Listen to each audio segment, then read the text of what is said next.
minute, and we're live. Yay! Hello, everybody.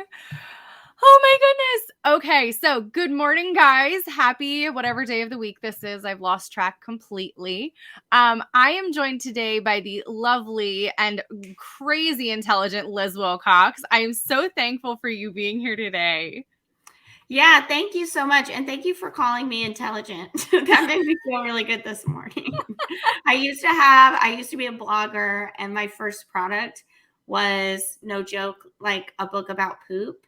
And I felt like so many people didn't see like the smart, intelligent side of Liz Wilcox. And I ended up selling that business because it was like, just one of those instances where you go way too far into an area. And I was like, I'm actually really smart. I have a master's degree. I need to sell this. I went too far. So thank you. That was really lovely. Thank you. Absolutely. Because I do think that you're crazy intelligent. And I love the way that you are fully you in all of your marketing and just in showing up in every way on the internet. So before I get too gushy and like fangirly, can you tell us a little bit about yourself and how you got started in copywriting and just online business? Yeah, so I'm Liz Wilcox, and you know that feeling you get when you watch a YouTube video like this or listen to a podcast, and there's some email marketer that's just hyping you up and telling you how much ridiculous amounts of cash you can make with emails. And so, you log into ActiveCampaign or ConvertKit or MailChimp, and you're like, okay, I'm going to send an email today. And then you promptly feel like really stupid because you have no idea what to say. Well, I help eliminate that problem. And I already mentioned earlier, I started off as a blogger. I was actually an RV travel blogger. I created something like a dozen digital products in 3 years, created my own summit, had a course, you name it. I tried it out. And it was actually my digital course was the last product I created for that business. And I had 141 people on my wait list. And I did the traditional Monday through Friday, open, close cart. And on cart close day, I had made 141 sales. So word got around. Yeah, crazy. Just saying it. It sounds like a sleazy, webinar thing, but it actually happened to me. Word got around about it. They were like, what the heck? Why are you selling books about poop? Like, you're actually crazy intelligent. We need to know how you did that. So I sold that blog. I went all in on email marketing. And now this is the Liz Wilcox you see today. Oh my gosh, that's fantastic. Thank you. That's quite a roundabout way of getting there, but that's really awesome. Yeah, so, I was just going to say, I find a lot of marketers, they start off as service providers, right? They work under someone else. They learn tricks of the trade. They find their own way of doing it. And then they build their own products. And so I find my unique approach is because I started off as, like you, very B2C, right? And I had to carve my own way. And I found a lot of the methods that traditional marketers were sharing. I was like, this is kind of, it's like B2B to B to B to B to B. And I was like, that doesn't really apply to people that don't want to pay for the internet. That's not really going to work. I've got to figure out another way. So that's when I knew, I could serve a lot more people. I love that. That's awesome. One of the things that we had spoken about a little bit, which is kind of like the tone of voice that you use inside of emails. I think that both of us are at the point where we're cool being total weirdos and like being fully ourselves in our emails. But do you remember ever, or maybe this is just me, when you first started and you were like, no, I have to be ultra polished. I have to sound professorial. I have to sound professional. Like the tone, I have to mute myself a little bit if I want to sell content, if I want to sell my stuff, if I want people to take me seriously. Do you think that there's anything that you can suggest to people who feel like they have to change their tone of voice to kind of find themselves again in email? That was a loaded question, I know, but was that actually a question? Sure. She said a lot of big words that went over my head. Professorial. Is that a real word? It is. I am crazy intelligent, but I will say people are always surprised at how low my vocabulary is. But that's why I do so well online, because you shouldn't be writing more than a 5th grade level, guys. Like that's my number one tip. If you think you have to be polished, professional, whatever, first of all, I want you to think about your audience. Who the heck are you talking to? If you are talking to, what do they call it? C-suite executives, then heck yeah, you better tighten up your tie, buckle your pants, and, write that dissertation for them.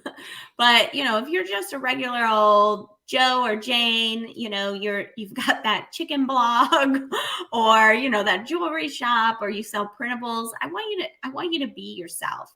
If you do have a little bit of polish on you, then I want you to show that. If you are, more like me and you're kind of spunky, you got a little pizzazz, I want you to show that too. Actually, I'm going to move my camera. Right here are all the words that I want to identify with in my brand. It says like punchy, witty, relevant, refreshing, bold, scrappy, representative. I want you to think about some of those words that you have for yourself and how can you portray them in your business. Yeah. If you're really struggling with this, whether it's in your blog, on social media, whatever. I know a lot of us have this mindset of if something is going to be public, it needs to be polished. Ooh, that's a good quote. Somebody write that down. Write that down. But remember what we learned and I blame our 10th grade English teacher for this, right? Like, the second you go to write something, she's on, Miss England or whatever her name was, Miss Miller, she's on your shoulder telling you, it's got to be 5 paragraphs, and don't you dare introduce something that you didn't say in that first paragraph.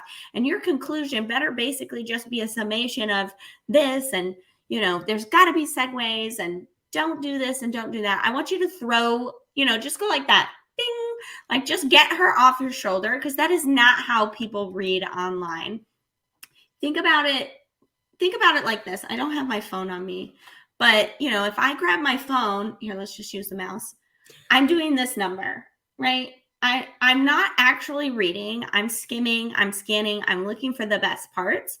And because the phone is only so big, it's not the same as a novel. It's even not the same as, a Word document that I'm reading through in college, whatever. And so people actually prefer to read shorter sentences, paragraphs that only have 2 or 3 sentences in them. Like, forget about the 5 to 7 sentences. It's 2 to 3 now. Yep. Like, let's move into 2022. And so hopefully, like, just thinking of, if you can't think about it from yourself, like, oh, just relax. Think about it from an actual, like, technical standpoint that people cannot and likely will not read something that's very polished, that's perfectly grammatical, whatever, simply because they're reading on their phone. And the way phones have been designed is not the way a book is designed. Like, our brain literally works different when we are reading on our phones. So hopefully that helps. And then as far as writing, what I want you to do after you've written something, like just write it like you're never going to send it. And then I want you to read it out loud to yourself. If there are words you are skipping over, delete them. If there are words that sound unnatural to your tongue, like, oh my gosh, I wouldn't actually say that, delete them. Put in what you would actually say. If there's something that you want to add that you're, if I was really talking to Caroline, if she was really my friend, I would just say that. Be bold. Take 5 seconds of bravery and just say it, right? Chances are, especially if you have a small list, barely anyone's reading anyway. So it's not like you're going to get canceled tomorrow. So hopefully just those like very technical and, quips I've been making help you kind of reframe it so that you can just get your thing out there. And people love personality. The last thing I want to say, I promise, is, there's a reason I say personality, vision, and values, right? People love personality. Look at The Winter Olympics. Who did they have hosting some of those? Kevin Hart and Snoop Dogg. What the heck do they have to do with like skiing? Nothing, but they need personality. The Winter Olympics needed some personality. So what did they do? They went and they hired personalities. The vision, of course, is, they've got to know where you're going, but the values, right? When you insert your values into your business, one of your values might be inclusivity, right? Are you going to talk like a professor if you want to be inclusive? No. And people are connecting with that as well. I hope that makes sense. That made perfect sense. And like you said, it really comes back to your audience. If you're writing to lawyers, you should probably sound like a lawyer. But if you're writing to busy moms who have like 2 seconds of silence in the car before they open the door from like the grocery pickup line to the madhouse, like you got to write for the mom who has the 30 seconds in the car of silence. Like, yeah. And speaking of the lawyer thing, I had someone in my Facebook group. They were an accountant and they said, I have trouble thinking I should be playful. And I mean, there had to be a few dozen comments like, oh my gosh, I would love for my accountant to be a real person. I don't understand when they are writing in this way or whatever. So if you are an accountant or a lawyer, like really think about, how can you bring that personal touch? Like, how can you be yourself? Think about big names in those industries. They always have that personality piece. So Liz, Awesome. Where can people find more about you and join this amazing membership? Yeah, sure. So, of course, I'm an email marketer. I want you to get on my email list, baby. You can go to lizwilcox.com. In the top right-hand corner, you're going to find a hot pink button, the same color as this. It's going to say free email swipes. You can get in there. You can see that welcome sequence or that re-engagement sequence that I was talking about. It's already written. You can take and make it your own. Just go to lizwilcox.com, that hot pink button. And if you are interested in the membership, you want to know what the heck is in that thing, you can go directly to my site, like I said, and just in the menu, you can click products. It's the very first one.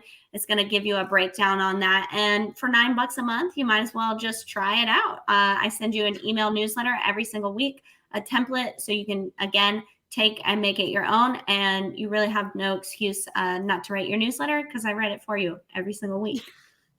No excuses anymore, everyone. Got to go That's do it. my pitch. That's my pitch, and I'm sticking to it. Hope to see you inside. Absolutely. Liz, thank you so much for joining me today. And hopefully we'll have you back on soon at some point. I'd love that. Thank you. All right. Bye, everybody.